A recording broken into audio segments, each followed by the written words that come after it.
تفسیر القرآن آج کا سبق سورۃ الاعراف آیت نمبر 54 اور 55۔ اعوذ باللہ من الشیطان الرجیم، بسم اللہ الرحمن الرحیم۔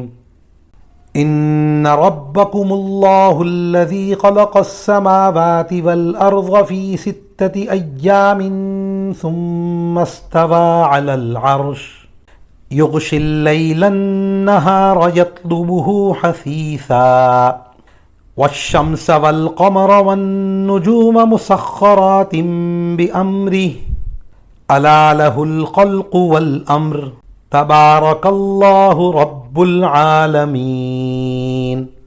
ادعوا ربکم تضرعا وخفیہ انہ لا یحب المعتدین۔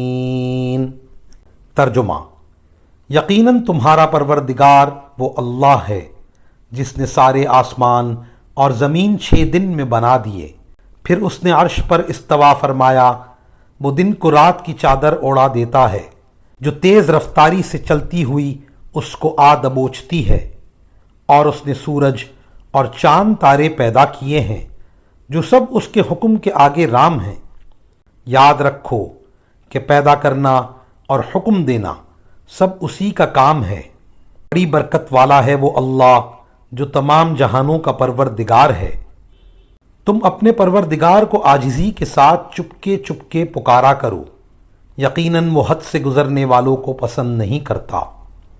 ان آیات کی تفسیر میں مفسرین کرام فرماتے ہیں تو اللہ تعالیٰ کو بھی یہ قدرت تھی کہ وہ پلک جھپکنے سے بھی پہلے پوری کائنات وجود میں لے آتا، لیکن اس عمل کے ذریعے انسان کو بھی جلد بازی کے بجائے اطمینان اور وقار کے ساتھ کام کرنے کی ترغیب دی گئی۔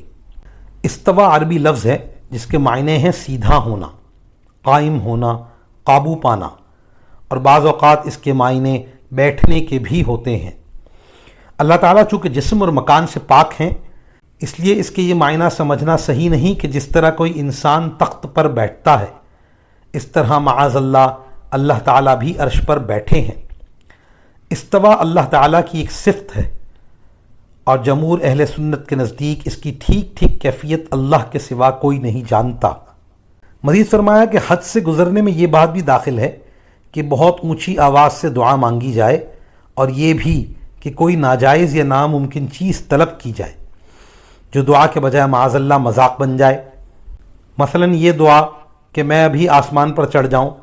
کفار بعض اوقات حضرت صلی اللہ علیہ وسلم سے اس قسم کی دعائیں مانگنے کا مطالبہ کرتے تھے۔ وآخر دعوانا ان الحمد للہ رب العالمین۔